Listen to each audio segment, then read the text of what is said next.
ሰላም ውድ የዚህ ቻናል ቤተሰቦች እንደምን ቆያችሁን? በዛሬው ቪዲዮአችን አፍሪካን ኢንዲፔንደንስ የሚለውን ፖይንት እናያለን። የኮሎኒያሊዝም የቀረውን ፓርት ማለት ነው። እንደምታስታውሱት በባለፈው ቪዲዮአችን ስለ ኮሎኒያሊዝም እንዴት የአውሮፓ ሀገሮች አፍሪካውያንን እንዴት በቅኝ ግዛት እንደገዙ አይተን ነበረ። በዛኛው ቪዲዮአችን እንግዲህ ስለ በርሊን ኮንፈረንስ አፍሪካን እንዴት ከበርሊን ኮንፈረንስ በኋላ አውሮፓውያን እንዴት እንደተቀራመቱ ወይም እንዴት እንደተከፋፈሏት አይተናል።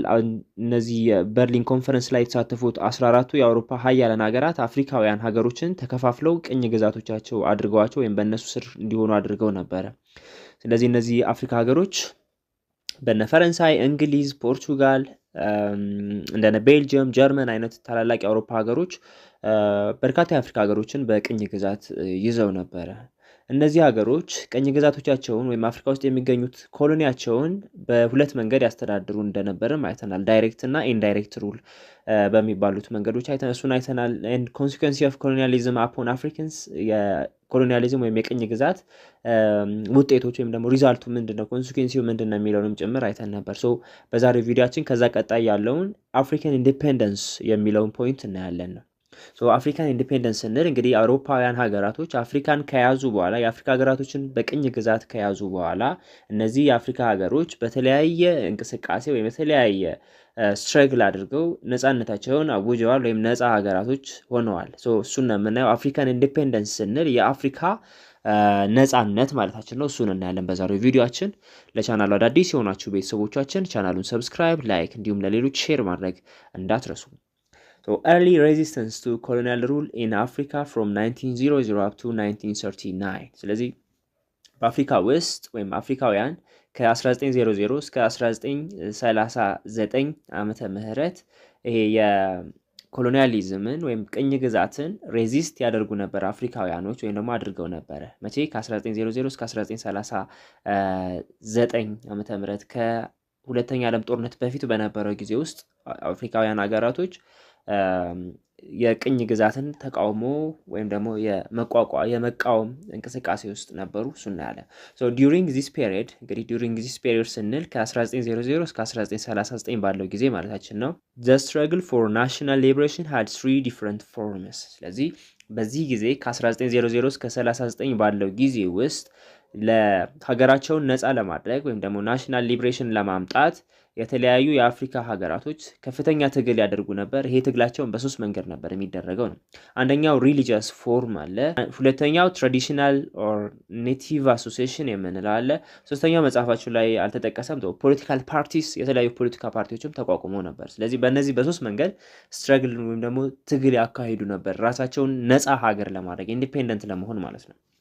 So religious form የሚለውን እኔ such forms included Kimbanguism in 1921 in Belgian Congo, Kitawala movement in East Congo, Negro Mission movement in Lower Congo, Watchtower movement in Nyasaland, and the Ethiopianism movement in South Africa after the Ethiopian victory of Adwa.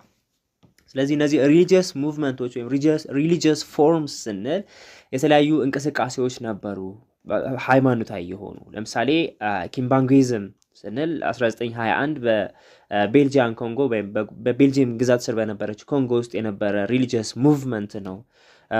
ሲሞን ኪምፓንጉ የሚባል ሰው ነው ይሄንን ኪምባንጉይዝም የሚለውን ሪሊጂየስ ሙቭመንት ያስጀመረው ነው። ስለዚህ ሀገራቸውን ነፃ ለማድረግ ወይም ኢንዲፔንደንት ስቴት እንድትሆን 1921 ላይ ኪምባንጉይዝም የሚባል ሪሊጂየስ ሙቭመንት ተካሂዷል። አሁን ላይ ዲአርሲ ወይም ዲሞክራቲክ ሪፐብሊክ ኦፍ ኮንጎ በምትባለው ሀገር ማለት ነው። አንደርሶ ኪታዋላ ሙቭመንት ኢን ኢስት ኮንጎ፣ ኪታዋላ ሙቭመንትም እንደዚሁ እዛው ኢስተርን ፓርት ኦፍ ኮንጎ ላይ ወይ ደግሞ አሁን ዲአርሲ የምትባለው ሀገር ላይ የተካሄደ ሪሊጂየስ ሙቭመንት ነው። ኒግሮ ሚሽን ሙቭመንት ኢን ሎወር ኮንጎ፣ ይህም እዛው አካባቢ ኒግሮ ሚሽን የሚለው ኒካምባ የሚባል ሪሊጂየስ ሙቭመንት ነበር። ይህም እዛው ኮንጎ ውስጥ የተደረገ ሪሊጂየስ ሙቭመንት ነው። ዋች ታወር ሙቭመንት ኢን ኒያሳላንድ፣ ዋች ታወር ሙቭመንት ጆቫዎች በኒያሳላንድ የምንላት በነገራችን ላይ ማላዊ የምትባለው ሀገር ናት አሁን። ስለዚህ እዛ አካባቢ ላይ የጆቫ ሙቭመንት ወይም ደግሞ ዋች ታወር ሙቭመንት በሌላ ስሙ ጆቫ ሙቭመንት ይባላል። ስለዚህ እሱም ሪሊጂየስ ሙቭመንት ነበረ። and the Ethiopianism movement እንግዲህ ኢትዮጵያዊ ወይም ደግሞ ኢትዮጵያኒዝም ስለ ኢትዮጵያዊነት ነው። ስለ ኢትዮጵያኒዝም ሙቭመንት በተለይ ኢትዮጵያኖች ጣሊያንን አድዋ ላይ ካሸነፉ በኋላ በተለያዩ አፍሪካ ሀገሮች በተለይም ደቡብ አፍሪካ ውስጥ ይሄ ኢትዮጵያኒዝም ሙቭመንት ወይም ኢትዮጵያኒዝም እንቅስቃሴ በደንብ በሰፊው ሲደረግ ነበረ። ለምን? ከዛ በፊት ጥቁሮች ነጮችን አሸንፈው አያውቁም ነበር። ኢትዮጵያኖች ግን ነጮችን ለመጀመሪያ ጊዜ ያሸነፉበት ነው። ይሄ ሙቭመንት ወይም ይሄ ኢትዮጵያኒዝም የሚባለው ሙቭመንት በደቡብ አፍሪካ ውስጥ በስፋት እንቅስቃሴ ሲደረግ ወይም እንደዚህ አይነት ሙቭመንት ሲደረግ ነበር ነው። ስለዚህ እነዚህ ሙቭመንቶች ሪሊጂየስ ሙቭመንት ናቸው። ኮሎኒያሊዝምን ስትረግል ካደረጉባቸው ፎርሞች ውስጥ አንዱ ነው ሪሊጂየስ ፎርም ስንል ነው። ሌላኛው ትራዲሽናል ኦር ኔቲቭ አሶሲዬሽን፣ የተለያዩ አሶሲዬሽኖች ወይም ማህበሮች ተመስርተዋል። Those were the Young Bangada Association in 1980 and the Bataka Association in 1921 in Uganda. ምሳሌ ዩጋንዳ ውስጥ ያንግ ባንጋዳ አሶሲዬሽን ባንጋዳ አሶሲዬሽን 1918 ዩጋንዳ ውስጥ፣ እንዲሁም ባታካ አሶሲዬሽን እዛው የባታካ ማህበር 1921 ዩጋንዳ ውስጥ ተመስርተዋል። ኮሎኒያሊዝምን ስትረግል ለማድረግ ለመዋጋት ወይም ለመታገል ማለት ነው። and the Young Kikuyu Association and the Central Kikuyu Association of Kenya። ሌላው ከዩጋንዳ በተጨማሪ ኬንያ ውስጥ ያንግ ኪኪዩ አሶሲዬሽን እንዲሁም ሴንትራል ኪኪዩ አሶሲዬሽን የምንላቸው ሌሎች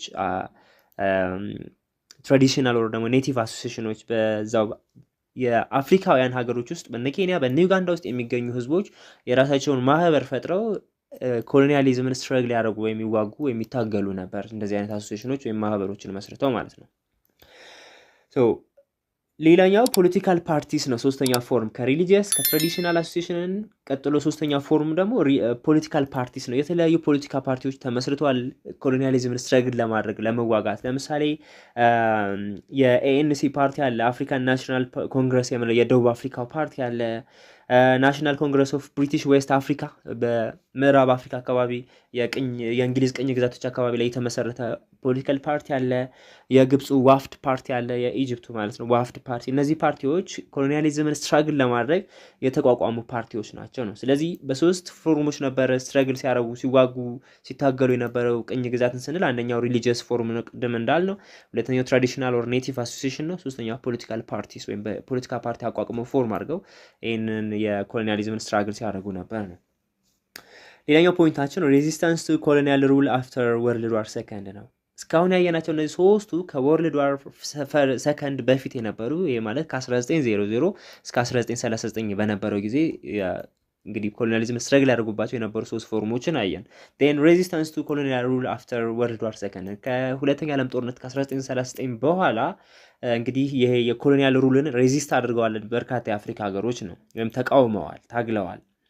ሶ ስታርታፕ ኩዌሽን ላይ which African countries got their independence through bloody struggle፣ የትኞቹ ሀገራቶች ናቸው በጣም ደም አፋሳሽ በሆነ ጦርነት ኢንዲፔንደንስ የሆኑት ወይም ነፃነታቸውን ያወጁት የሚል ነው። ሶ ናሽናል ሊበሬሽን ሙቭ took mainly two courses violent and non-violent። እንግዲህ የናሽናል ሊበሬሽን ሙቭመንት ሀገራቸውን ነፃ ሀገር ኢንዲፔንደንስ የመሆን እንቅስቃሴ ነፃ ሀገር የመመስረት ሀገራቸውን ነፃ የማውጣት እንቅስቃሴ በሁለት መንገድ ነበር ሲካሄድ የነበረው ነው። አንደኛው በቫዮለንት በሆነ መንገድ ወይም ደግሞ እጅግ በጣም በከፍተኛ ግጭት ደም አፋሳሽ በሆነ ጦርነት ሀገራቸውን ነፃ ያደረጉ ሀገሮች አሉ። ሁለተኛው ደግሞ ነን ቫዮለንት ነው። ከዛኛው በተቃራኒ ስሙዝሊ ወይም ሰላማዊ በሆነ መንገድ ነፃነታቸውን ያወጁ ሀገሮችም አሉ። ስለዚህ የትኞቹ ሀገሮች ናቸው ቫዮለንት በሆነ መንገድ ወይም በጦርነት ኢንዲፔንደንት የሆኑት፣ የትኞቹ ናቸው ነን ቫዮለንት በሆነ መንገድ ነፃነታቸውን ያወጁት የሚለው እናያለን።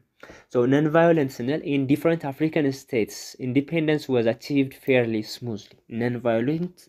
non-violent ስንል ቀደም ሰላማዊ በሆነ መንገድ smoothly ማለት ያለ ጦርነት ያለ ግጭት ነፃነታቸው ኢንዲፔንደንስ የሆኑ ሀገሮች ናቸው።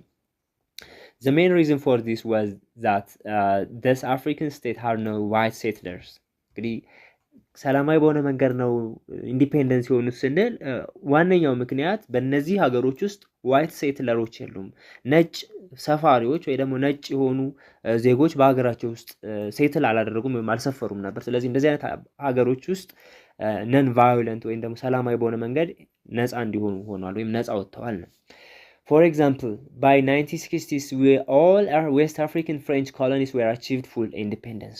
ስለዚህ 1960 በርካታ የምዕራብ አፍሪካ ሀገሮች ወይ ደግሞ ምዕራብ አፍሪካ ላይ የነበሩት የፈረንሳይ ቅኝ ግዛቶች ነፃ ሆነዋል ወይም ኢንዲፔንደንስ ስቴት እንዲሆኑ አድርጓል ነው። በነገራችን ላይ 1960 ስንል በጣም በርካታ የአፍሪካ ሀገሮች ከቅኝ ግዛት ነፃ የወጡበት ዓመተ ምህረት ነው 1960። ስለዚህ 1960 ላይ እነዚህ የአፍሪካ በተለይ የምዕራብ አፍሪካ በርካታ የፈረንሳይ ግዛቶች ነፃ እንዲሆኑ ያደረጋቸው በእነዛ የምዕራብ አፍሪካ ሀገሮች ውስጥ ዋይት ሴትለር ወይም ደግሞ ነጮች ሰፍረው ወይም ፐርማነንትሊ ሴትል አድርገው አይገኙም ነበር ነው። ለምሳሌ እንደነ ማሊ፣ ኒጀር፣ ቡርኪና ፋሶ፣ ሞሪታኒያ፣ ካሜሮን፣ አይቮሪ ኮስት የምንላቸው እነዚህ ዌስት አፍሪካን ካንትሪስ በ1960 ነው ነፃነታቸውን ያገኙት ከፈረንሳይ ነፃ የወጡት ማለት ነው። ይሄ ነን ቫዮለንት ነው። ይሄ ሰላማዊ በሆነ መንገድ ስሙዝሊ ነው ኢንዲፔንደንስ የሆኑት ነው። ቫዮለንት ስንል ግን ግጭት ነው። በጣም ብለዲየስት በሆነ ዋር ወይ ደግሞ በጣም ደም አፋሳሽ በሆነ ጦርነት ነፃነታቸውን ያገኙ የአፍሪካ ሀገሮች አሉ። as a result of the existence of white settlers the following colonies achieved their independence after violent and long armed struggle እነዚህ አይነቶቹ የአፍሪካ ሀገሮች ደግሞ ቫዮለንት በሆነ መንገድ ኢንዲፔንደንስ የሆኑ ወይም ደግሞ ነፃ እንዲሆኑ ያደረጋቸው ምንድነው? the existence of white settler ነው። እነዚህ ነጭ ሰፋሪዎች ነጮች በእነዚህ የአፍሪካ ሀገሮች ውስጥ ሴትል አድርገው ይገኙ ነበር ወይም ሰፍረው ይገኙ ነበር። ነጭ የአውሮፓ ዜጎች ነበሩ በእነዚህ ሀገሮች ውስጥ ነው። ስለዚህ በዛ ምክንያት በቀላሉ ነፃነታቸውን እንዳያገኙ አድርገዋቸው ነበር። በጣም ለረጅም ጊዜ የዘለቀ የእርስ ግጭት፣ ጦርነት ወይም ከፍተኛ የሆነ ትግል ደም አፋሳሽ የሆነ ጦርነት አካሄደው ነው ነፃነታቸውን ያገኙት ነው። ፍሬንች ኮሎኒስ እንግዲህ የፈረንሳይ ቅኝ ግዛቶችን ስናይ after the bloodiest wars of independence against the French on July 1 in 1962 Algeria became independent። እንግዲህ አልጄሪያ ከፈረንሳይ ቅኝ ግዛቶች ውስጥ አንዷ ናት፣ ሰሜን አፍሪካ ላይ የምትገኘው አልጄሪያ። ስለዚህ ከፈረንሳይ ጋር ከፍተኛ ጦርነት ውስጥ ገብታ ነበር ነፃነቷን ለማግኘት። የማለት ከ1954 እስከ 1963 አካባቢ አልጄሪያን ዋር ኦፍ ኢንዲፔንደንስ የአልጄሪያ የነፃነት ጦርነት የሚባል ጦርነት ነበራቸው። ስለዚህ ከ1954 እስከ 62 ከፍተኛ የሆነ በጣም ብዙዎች የሞቱበት ደም አፋሳሽ ጦርነት ተደርጎ ጁላይ 1 1962 ላይ አልጄሪያ ምን ሆነች? ነፃ ሀገር ሆነች፣ ኢንዲፔንደንት ስቴት ሆነች ነው። so the first president was Ahmed bin Bella። ስለዚህ የመጀመሪያው የአልጄሪያ ፕሬዚዳንት አህመድ ቢን ቤላ ተብሎ ይጠራል። ፖርቱጌዝ ኮሎኒስ እንግዲህ ከፖርቱጋል ደግሞ ነፃ የወጡ በዚህ በቫዮለንት በሆነ መንገድ ሀገሮች አሉ።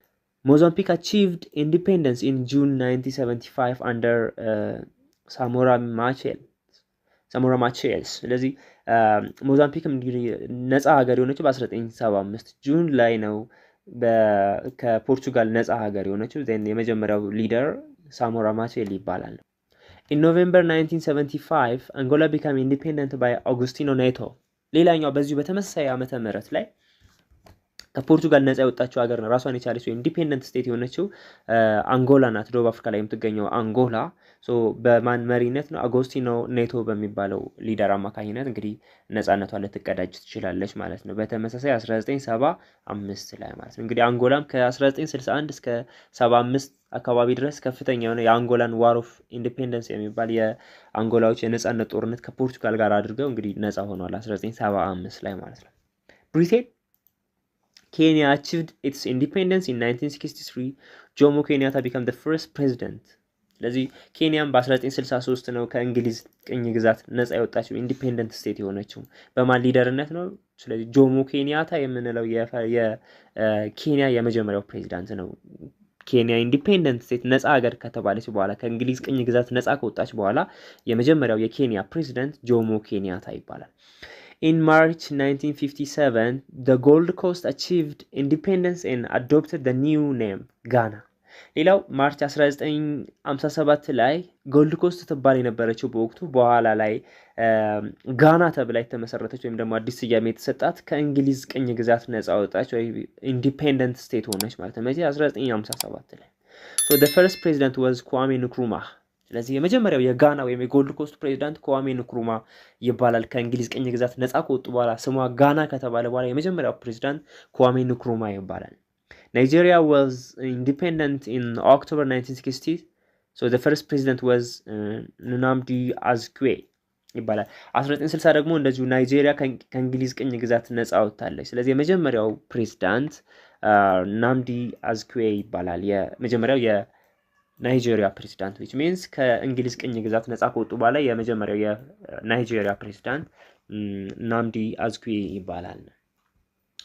እነዚህ እንግዲህ የትኞቹ ሀገሮች ቫዮለንት በሆነ መንገድ የትኞቹ ሀገሮች ነን ቫዮለንት በሆነ መንገድ ነፃነታቸውን አውጀዋል ወይም ነፃ ሀገሮች ሆኗል የሚለውን ያየንበት ነው።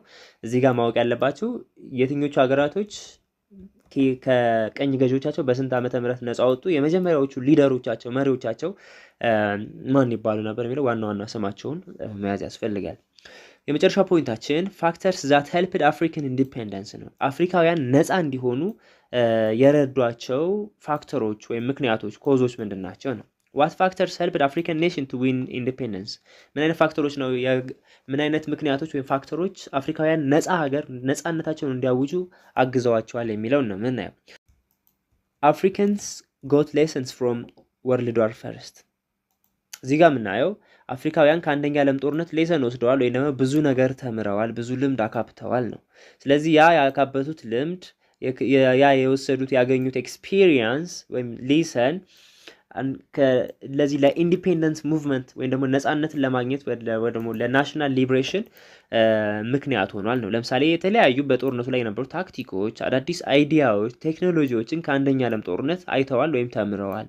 ስለዚህ ከዛ በኋላ የተለያዩ አፍሪካ ሀገሮች ለነፃነታቸው መታገል ጀመሩ፣ ስትራግል ማድረግ ጀመሩ ነው። ዩኤስኤስ ኢንፍሉዌንስ ኤንድ ኮሚኒስት ፕሮፓጋንዳ።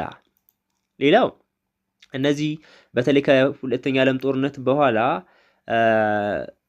ኮልድ ዋር ከተጀመረ በኋላ ማለት ነው ዩኤስ እና ኮሚኒስት ወይም ካፒታሊስት እና ኮሚኒስት የሚባሉ ሁለት ብሎኮች ተፈጥረው እንደነበር አይተናል ቻፕተር 4 ላይ።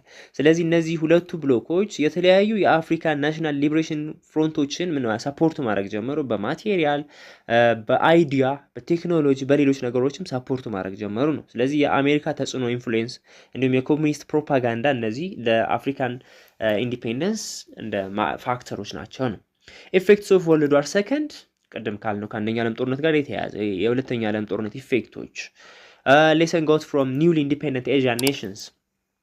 ሌላው በኤዥያ ኮንቲኔንት ውስጥ ይገኙ የነበሩ አንዳንድ ሀገሮች ኢንዲፔንደንት የሆኑ ኔሽኖች ወይም ደግሞ አዳዲስ ራሳቸውን ችለው ነፃ ሀገር ሆነው የተመሰረቱ ሀገሮች ከነሱ መማር ጀመሩ አፍሪካውያን።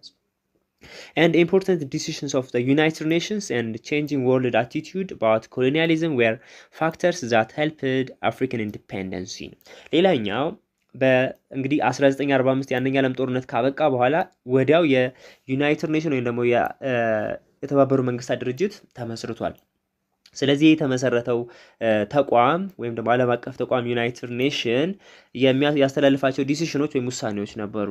እነዛ ውሳኔዎች በዓለም አቀፍ ደረጃ ኮሎኒያሊዝም ወይም ስለ ኮሎኒያሊዝም የነበረውን አቲቲዩድ አመለካከት ምን እንዲሆን አድርጓል? ቼንጅ እንዲሆን እንዲቀየር።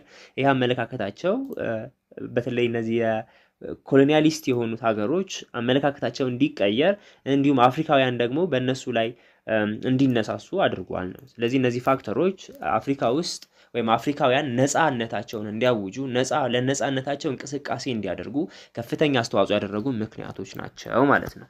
እንግዲህ እዚህ ካርታ ላይ እንደምታዩት የተለያዩ አፍሪካ ሀገሮች ከቀኝ ገዢዎቻቸው ነፃ የወጡበት ዓመተ ምህረት ተጽፏል። ለምሳሌ አብዛኞቹ ቀደም እንዳልኩት በጣም በርካታ የአፍሪካ ሀገሮች በ1960 ነው ነፃነታቸውን ከቀኝ ገዢዎቻቸው ማግኘት የቻሉት ነው። ለምሳሌ ቡርኪና ፋሶ እዚህ ዌስተርን ላይ ከፈረንሳይ ነፃ የወጡት እነ ቡርኪና ፋሶ፣ ማሊ፣ ሞሪታኒያ፣ ኒጀር፣ ቻድ፣ ካሜሩን፣ ሴንትራል አፍሪካ ሪፐብሊክ፣